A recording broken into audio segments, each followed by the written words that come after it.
Back. This is Weekend Express. We are within our last hour of the show. As promised, Steve Biko is here with me in studio. But before we can jump into all of that, allow me to set the basis for the conversation in regards to the bill that has now become law. Just a quick reminder of what this means to you as a Kenyan. Of course, the good part of it is that the 16% VAT on petroleum products is no longer a thing. It's now gone down all the way to 8%. Nevertheless, workers, you and I, plus our employers, will now have to contribute to their housing fund by about 1.5%. That's up from 0.5%. That means 1.5% comes from my salary, and another 1.5% will have to come from my employer. This is from 0.5%. Mobile talk and data charges are up by 15% rather. That's from 10% to 15%, meaning for about every 100 Kenyan shillings airtime you buy, 15 Kenyan shillings goes to the government as tax. Mobile money cash transfer is up to 20% from 10%, although CS Rotich had recommended 12% in President Uhuru Kenyatta's memorandum, which has now become bill. He put it at 20%. In case you are a fan of betting, now every single win that you make, the government takes about 20% in tax. And for chocolate, rather, for every 1,000 Kenyan shillings that you buy chocolate, 200 shillings will go to tax, meaning it's attracting about 10 Kenyan shillings, 20 Kenyan shillings in levy. As promised, Steve Biko is here, but before we can jump into that conversation, I'm sure we all remember the chaotic scenes at Parliament on Thursday as members debated on whether they wanted to pass the bill. Take a look. Question, members, which is at clause 18 of the bill be amended as proposed in the reservations by His Excellency the President by deleting paragraph B. Honorable members, will as many as are of that opinion say aye? Aye. Will as many...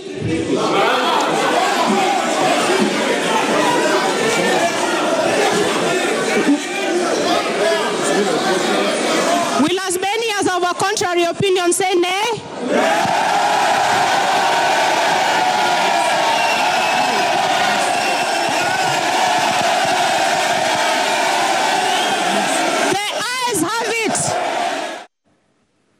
Oh boy, so that's what happened on Thursday. So now let's break down exactly what this means and highlight some of the recommendations that the president made to now their Senate Finance Bill. We have our phone lines open, and please feel free to call in and share your thoughts. So even you can tweet us at KTN News. Steve Biko, what's your Twitter handle? At Soko Analyst. There you go. So tweet us, and of course our phone lines will be displaying at the bottom part of your screen. Biko, thank you so much for your time. My pleasure. So Thursday. Let's just begin with that. Generally, what were your thoughts with the drama that happened on Thursday in that guest house? Basically, what happened on Thursday is very sad and very repugnant to the history of who we are as Kenyans. And I think it's time we as Kenyans woke up, because what happened, I was there, I was on the periphery of what was happening at Parliament. And the most unfortunate bit is our members of Parliament are educated. Our members of Parliament know exactly what Kenyans wanted. But unfortunately, there was a scheme that was actually being done by the government that went through, and the many vocal and loud MPs who are shouting, oh, you know, we are for the Mwananchi, were aware of what was happening. And when you look at the clip that's just been shown, you realize that the nays, the people who are, the MPs who are against the passing of the finance bill, were actually against it, and the nays had it. But unfortunately, either there was a vote rig, or it was a deliberate scheming to hoodwink the public in terms of creating confusion to have the bill passed. Because at the end of the day, what happened is very repugnant. In fact, any sensible speaker of Parliament should have actually annulled what happened on that day. But unfortunately, we saw Duale saying that the president is actually waiting with a pen in hand, ready to sign the bill. So this is something that actually they'd planned, and ensure that they'll do whatever needed to be done. And if you're aware that around 45 MPs had actually traveled the day before out of country for a UN function that they're not supposed to actually be attending. So this made me realize that as a country, our worst problem is not actually the issues that we're facing, but Parliament, because it's allowed for a lot of things to actually pass, because I believe there was a better way around this whole financial issue and better solutions to what we are facing as a country. But we've been left to be handled in a way that is actually repugnant to what logic and reason is. Right. I'm so glad Steve Biko is here, because he's a market and investment analyst. The thing is, I'm sure a lot of us young people have businesses that we want to start or want to invest in certain areas. And now after this finance bill, life has just gotten tougher. So even in the course of the show, what we'll do, we will sort of try and break down to you what a salary here in Nairobi of 30,000 can do for you, and the places that you need to tie in. So Biko, then the thing is, a lot of Kenyans would be asking, this is President Uhuru Kenyatta's last term. He owes no one anything. Why would he go ahead and sign a bill that will frustrate Kenyans? First and foremost, I think we need to stop saying that, this is his last time, he owes no one anything, because that is where we're actually getting it wrong. Okay. I think if you want to understand the style of someone's leadership, look at, this is his second term. Look at how he managed the country in the first term. I think he's trying to have the style of hands-off, whereby he has people he thinks he can trust to manage the economy, and they've let him down. So for me, it's not an issue of this being his last term or him being a rich person. So he doesn't really need to pay attention to anyone, but do the right thing. And what is the right thing? And I think doing the right thing is very difficult, because one, for me, I think after doing a lot of research and listening to a lot of other economic analysts, the issue is not how much we're borrowing. The issue is how we are managing our debt. So the issue is not how much we are borrowing, it's how we're managing our debt. Because when you look at it, we borrowed a lot of money. Okay. Where is that money? When you look at SGR, for example, when you look at all the key projects you've done, when you look at Eurobond, where is the impact of this borrowing onto economy?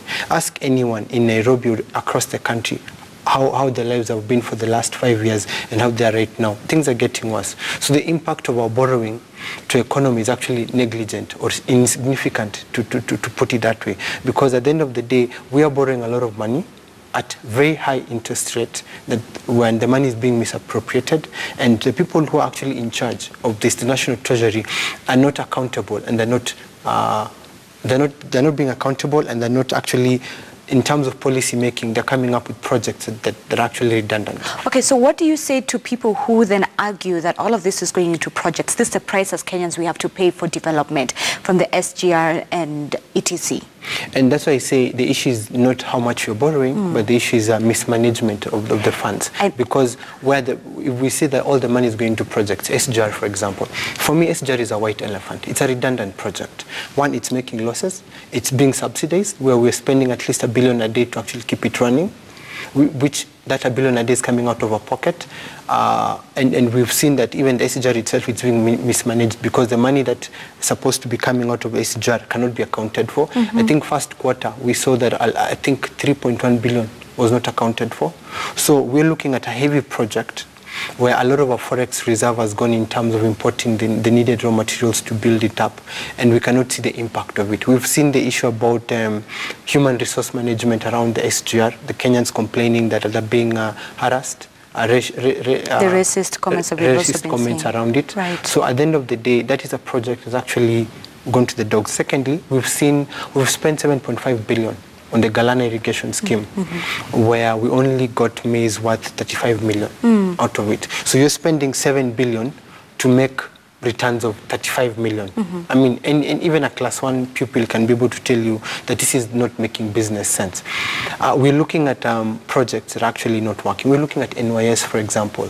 This 2019 budget, we've pumped in 25 billion into NYS. Look at how much money has been looted in NYS. Where is the project? This is supposed to be helping the youth, but at the end of the day, it's not. So the issue is mismanagement of funds. We borrow a lot, and we earmark. When you look at the top 10 budgetary allocation, none of the big 4 agenda are there.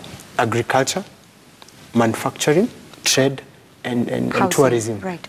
Well, housing, I'm being forced to pay 1.5 from my salary as an employee, and I'm being forced to pay another 1.5 as an employer for the housing project so that I can make someone rich so that that house can be rented out for 30,000 at the end of the day. Okay. So when you look at the policy, we're having myopic people actually guiding the country in terms of policy development. Do you see Kenya sadly going the way that Zambia and Sri Lanka have gone, having to now give state projects to China because we can't pay our debts?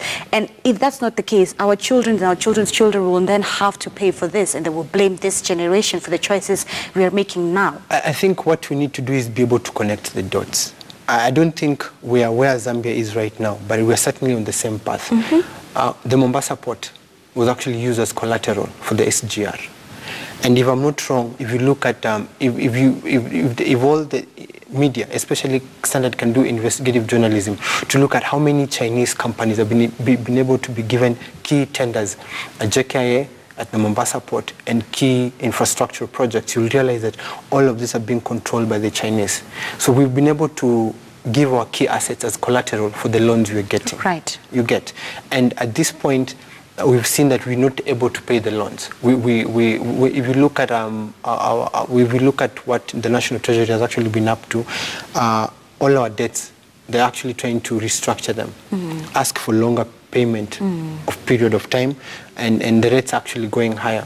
So when you look at our budget allocation, the first item is actually payment of debt. Then I think in Ministry of Interior, then TSC.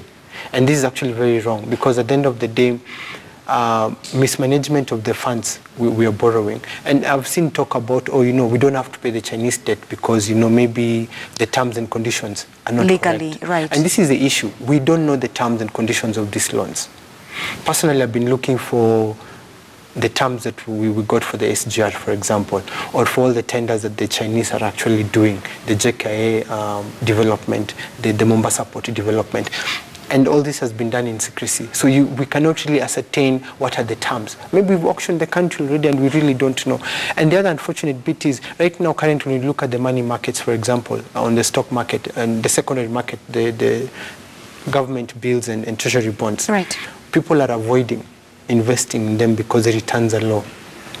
And the government is actually looking at local commercial borrowing, which is actually slow. Actually, at the end of close of business yesterday, things were slow because there's a lot of confusion.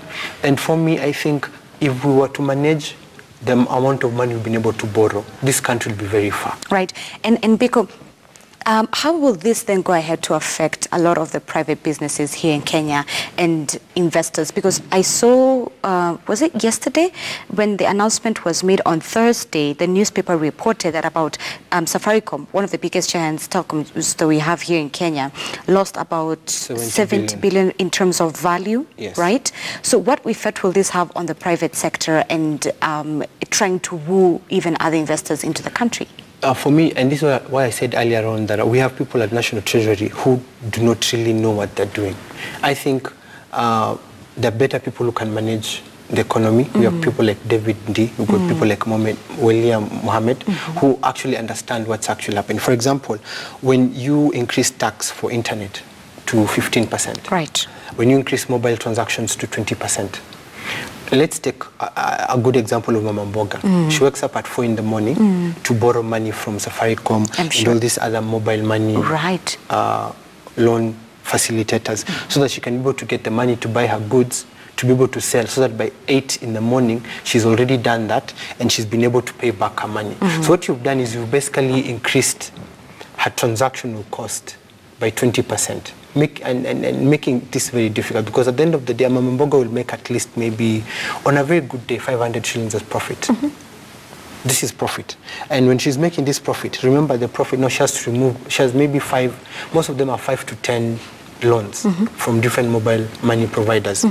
So she'll have to use these 500 shillings to pay off the interest on these loans. So she's going to take home maybe 100 shillings. When you increase this by 20%, naturally, any telco will increase this by not less than 35%. So she's going to take home maybe 65 shillings, which at the end of the day doesn't really make sense.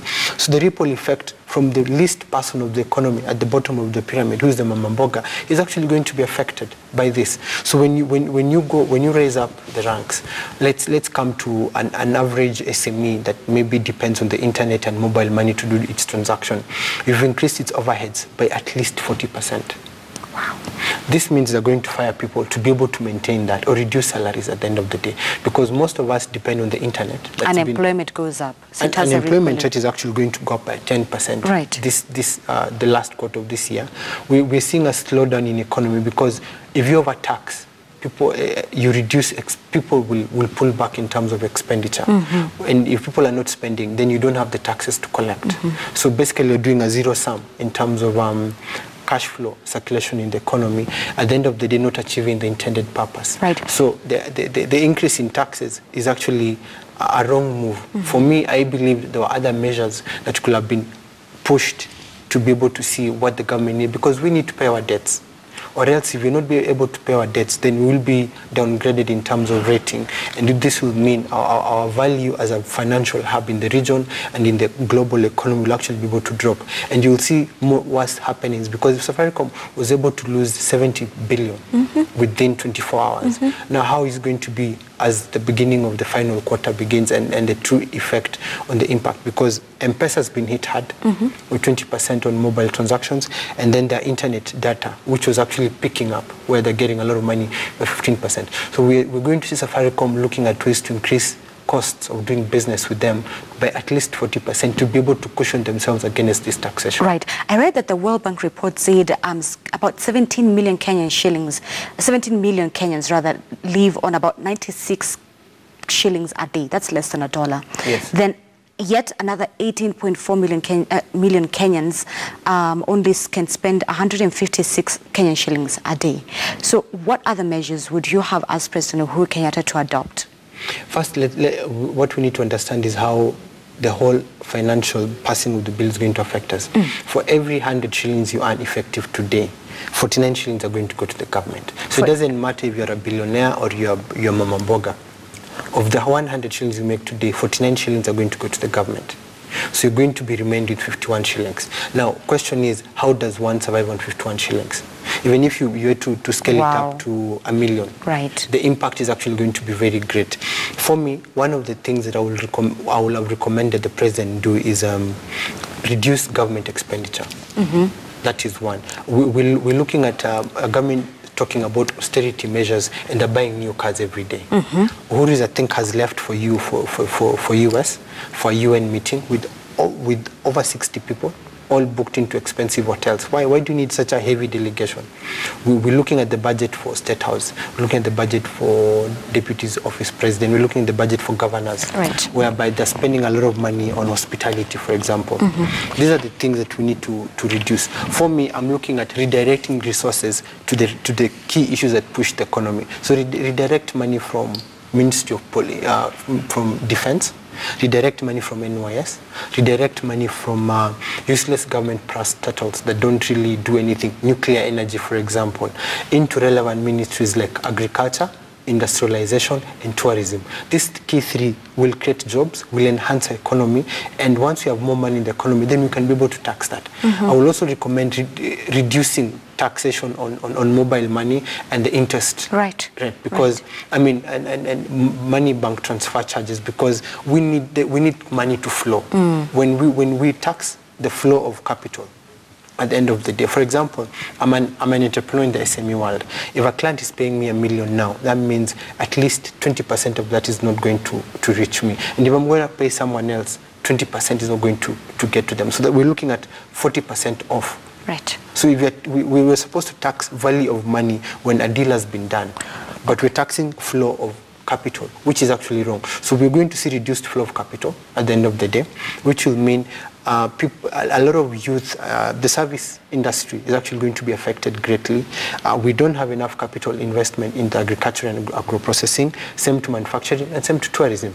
So basically, what we are doing is mismanaging the economy and mismanaging the money we are borrowing. So for me, the point was redirect the resources we have from sectors that are not really important to the economy into the ones that are. For example, our pension is supported by taxes. So, and right now, because we don't have enough money, what will happen to our pensioners? What will happen to them? By now, we should have looked at how we can use technology and new investment modules to be able to sustain our pension, so that we make it autonomous from depending on our taxes. Right. But no one is thinking like that. So we have a lot of money going to pension. We have a lot of money going to recurrent expenditure in terms of salaries. And this is actually very wrong. Speaker, are we saying that our own members of parliament and our treasury do not know that these are solutions that they could table and they would still be able to probably make the money that they need for the Big Four agenda? Unfortunately, the solutions are public. They've been published in the Standard, in other newspapers. Right. We've seen them being discussed on Twitter, on Facebook. What I'm discussing is actually available. The question is, we have a parliament that has slept on its job. They've forgotten what their role is, which is to hold the executive and other arms of government and and governance accountable. Because we have a CS for Treasury doing whatever he pleases without listening to anyone. And this is actually leading, because for me, I believe if we pumped a lot of money in agriculture and manufacturing and production, we will be able to create the needed jobs. We'll be able to have enough capital flow for us to be able to tax it. We're talking about SGR, being the flagship of Uhuru's governance. When the cargo trains come to Nairobi, they go back to Mombasa empty. Why? They should be able to carry something for export. We don't export anything. Right, and a country that doesn't export is in trouble. I mean, we are a net importer. When you look at our relationship between China and in terms of our import-export balance, we're looking at over 40 billion of imports versus 10 billion exports to China. So at the end of the day, for me, I think the money we have borrowed could have gone to better use, and we will have been able to account for it. But unfortunately, that's not the case. All right, before we want to take a quick commercial break. We'll be right back with Steve Biko, but when we come back now with that exercise that we promised you earlier, we're going to break down what 30,000 Kenyan shillings in terms of a salary can do for you in this new economy. Just 30,000 Kenyan shillings. We have our paper with us here and a calculator. We'll try and figure out how it is that we can survive on 30,000 Kenyan shillings salary in this Nairobi. That after this break.